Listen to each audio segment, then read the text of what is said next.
मित्रांनो, तुम्ही काल सोशल मीडियावरती व्हिडिओ बघितला असेल, एका मुलानं डोंगरावरून उडी मारून आत्महत्या केलेली. बघा, छत्रपती संभाजीनगर या ठिकाणी असलेला खवड्याचा डोंगर, त्या असं डोंगराला त्या नाव आहे. आणि त्या डोंगरावरून एका मुलानं आणि त्याच्यासोबत त्याचे वडील आणि त्याची आई या तिघांचाही एकाच ठिकाणी एकाच वेळेस मृत्यू झालेला आहे. बघा, तो मुलगा त्या ठिकाणी डोंगरावरती आत्महत्या करण्यासाठी चढलेला होता. कशासाठी चढला होता, की त्याला iPhone पाहिजे होता. मला वाटतं तो 10वी काहीतरी आता गेल्या वर्षी पास झाला होता. तो 11वीला काहीतरी होता. कुणाल चांदवडे असं त्या मुलाचं नाव होतं. बघा, त्या मुलाला वाचवता आलं असतं. त्या ठिकाणी एवढी गर्दी होती ना. बघा, कुणाच्या कसं डोक्यात कसं बसलं नसेल बरं. त्या मुलाला काय पाहिजे होतं? फक्त iPhone पाहिजे होता. iPhoneसाठी तो आत्महत्या करायला गेला होता. जर एखाद्यानं जर त्याला म्हटलं असतं, "बाबा, तुझा तात्पुरता, कायमस्वरूपी म्हणत नाही मी, तात्पुरता जर त्याला म्हटलं असतं किंवा त्याला फक्त पकडण्यासाठी, तो एवढा कडेला उभारला होता ना, त्याला धरायला सुद्धा जायला कोणाची हिंमत होत नव्हती. एवढा कडेला एकदम थांबलेला होता. फक्त खाली पडायला आणि त्याचं अंतर एक एक अर्ध्या तरी फुटाचं कमीत कमी असणार एवढा कडेला जाऊन त्यानं थांबलेला होता. मला मरायचंच आहे, मला मरायचं आहे. मला मला आई घेऊन दे वडील घेऊन दे गेलेत. मला मरायचंच आहे. आणि अशाच प्रकारे हा मुलगा बघा, पाठीमागेही एकदा आला होता अशी माहिती मिळालेली आहे, की पाठीमागं पण त्याच डोंगरावरती चढला होता. त्यावेळेस लोकांनी त्याला पकडून पोलिसांच्या हवाली केलं होतं. पण आता नंतर हा मुलगा पुन्हा iPhone मला घरचे घेऊन देत नाहीत म्हणून तो डोंगरावरती चढला होता आणि त्या ठिकाणी बघा एवढी बघ्यांची गर्दी होती. वरी काही लोकं होते, खाली लोकं होते. आणि ह्याच्यामध्ये कमीत कमी एक अर्धा ते पाऊण तासाचा वेळ गेलेला आहे बरं का. ज्यावेळेस मुलगा त्या ठिकाणी होता, त्याच्यानंतर अर्धा ते पाऊण तासाचा वेळ त्या ठिकाणी गेलेला होता. एवढ्या वेळेमध्ये खाली जे लोकं होते, त्यांनी जर कुठे जाऊन जाळी आणली असती किंवा एखादं काहीतरी कापड आणलं असतं किंवा एखादं चवळ आणलं असतं. जर त्याने वरून जर उडी मारली, तर सगळ्या लोकांनी 10-12 जणांनी जर चवळ असं धरलं असतं, त्याने चवळ्यावर जर त्याची उडी घेतली असती, तर कदाचित या ठिकाणी तिघा जणांचा जीव वाचला असता. बघा, ज्यावेळेस तो मुलगा आत्महत्या करतो, मी आत्महत्या करणारच आहे, असं म्हणून तो कडेवर चढला आणि कमीत कमी चढल्याच्या नंतर एक अर्ध्या तासाच्या नंतर त्याचे वडील त्या ठिकाणी आले, त्याची आई आली. आई-वडील दोघंही आले. आई थोडी लांब उभा राहिलेली होती आणि वडील त्याला समजून सांगत होते, की आत्महत्या करू नको, आत्महत्या करू नको. मी तुला मोबाईल घेऊन देतो." पण तो मुलगा ऐकण्याच्या मानसिकतेमध्ये नव्हता. पण वडिलांनी बघा त्या ठिकाणी धाडस केलं. धाडस करून त्याला पकडण्याचा प्रयत्न केला. अचानक बघा त्याने ज्यावेळेस तुम्ही व्हिडिओ तर बघितलाच असेल, अ, ज्यावेळेस त्या वडिलांनी त्याला पकडण्याचा प्रयत्न केला, त्याच्या हाताला हात असा धरून वडाय गेले.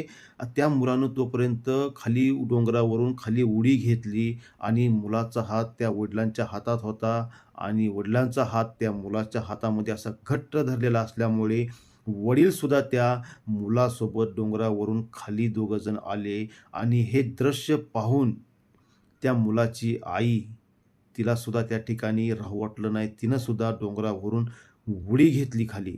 बघा, त्या ठिकाणी त्याची जी मुलाची जी आई जी होती ती तर कमीत कमी 30-40 फुटावर अशी लांब होती. तिनं सुद्धा हे दोघं जण माझा मुलगा आणि माझा नवरा डोंगरावरून खाली पडले. त्यांचा आता मृत्यू झाला झाला आहे. हे तिनं डोळ्यानं त्या माऊलीनं बघितलं. तिला सुद्धा राहू वाटलं नाही. तिनं सुद्धा डोंगरावरून उडी घेऊन आत्महत्या केली. बघा, एकाच वेळी त्या ठिकाणी तिघा जणांचा मृत्यू झालेला आहे. एकाच घरातील आई-वडील आणि त्यांचा मुलगा. बघा, ही आत्महत्या रोखता आली असती. एखाद्यानं जर त्या मुलाला जर सांगितलं असतं, "बाबा तुला iPhoneच पाहिजेत ना? हे घे माझा iPhone, धर तुला राहू दे. फक्त तात्पुरता, त्याला फक्त पकडण्यापुरता. धर तुला राहू दे." असं जर म्हटलं असतं, "वा तुलाच राहू दे, हे मोबाईल तू घेऊन टाक. तुझं सिम कार्ड याच्यामध्ये टाक. माझं सिम कार्ड मी काढून घेतो. तुलाच राहू दे मोबाईल, मला देऊ सुद्धा नको. का तुला नवा घेऊन द्यायचा असेल मोबाईल? बघ माझ्याकडे पैसे आहेत, चल तुला लगेच दुकानामध्ये मोबाईल घेऊन देतो." जर असं जर म्हणत जर त्याला गोड-गोड बोलून जर त्याला थांबवलं गेलं असतं किंवा एखाद्यानं मोबाईल त्याच्या जवळ ठेवला असता आणि त्याला पकडण्याच्या ऐवजी थोडासा अंतरावर त्याच्या एक 4-5 फुटापर्यंत जर मोबाईल ठेवला असता, iPhone एखाद्याचा कुणाचा असेल तर एवढे मोठे लोकं त्या ठिकाणी होते आणि त्या ठिकाणी सरपंच जो आहे त्याच्याकडे iPhone होता सुद्धा. त्यानं जर असा ठेवला असता आणि "घे तुला iPhone घ्यायचा आहे ना, तुला हे घे माझा iPhone घेऊन टाक." आणि त्याचा मोबाईल त्याने ठेवून लांब गेला असता, तर कदाचित त्या मुलाने आपल्याला खरंच सरपंच मोबाईल देत आहे का? दिलेला आहे. मग आपण चला आता हे मोबाईल घेऊ. मग त्या मुलाने मोबाईल घेतला असता आणि बघा त्या ठिकाणी तिघांचा सुद्धा जीव वाचला असता. पण या ठिकाणी नुसते लोकं बघत थांबलेले होते. कुणीही त्या ठिकाणी एखादं दिमाग कुणी सुद्धा लावलेला नाही त्या ठिकाणी आणि त्या ठिकाणी तिघांचा मृत्यू झालेला. हे तिघांचे सुद्धा मृत्यू वाचवता आले असते. पण त्या ठिकाणी जर कोणी धाडस केलं असतं, "बाबा माझा मोबाईल तुला राहू दे." त्या मुलाला लालच दिली असती. फक्त त्या मुलाला काय पाहिजे होता? फक्त मोबाईल पाहिजे होता, दुसरं काही नाही. जर त्याला मोबाईल देतो म्हणून त्याला लालच दिली असती किंवा तर धर तुला पैसे धर किंवा हे कर, ते कर, असं जर त्याला लालच दिली असती, तर आज कदाचित तिघांचा जीव त्या ठिकाणी वाचला असता. बघा एवढा धक्कादायक व्हिडिओ आहे ना, तो बघताना अक्षरशः काळीजाचं धक्का होते हो. त्या मुलाच्या वडिलांनी त्या मुलाला पकडण्यासाठी त्याला असं अंगावर त्याच्या झाप घेतली, पळत गेले. त्यांना वाटलं आपण आता पकडलंय मुलाला, पण मुलानं उडी घेतली खाली डोंगरावरून. हातात हात होता वडिलांचा. वडीलही त्याच्यासोबत खाली आले आणि हे दृश्य त्याच्या आईनं बघितलं आणि आईनं सुद्धा डोंगराच्या वरून उडी मारली आणि आत्महत्या केली. तिघा जणांचा या ठिकाणी विनाकारण बळी गेलेला आहे. मित्रांनो, आपल्याला याबद्दल काय वाटतं कमेंटमध्ये नक्की सांगा. आणि अशा प्रकारच्या आत्महत्या करणं, आपल्या मुलांना मोबाईलचं व्यसन लावणं हे कितपत योग्य आहे का?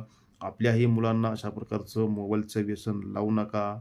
आपल्याला याबद्दल काय वाटतं कमेंटमध्ये नक्की सांगा. धन्यवाद.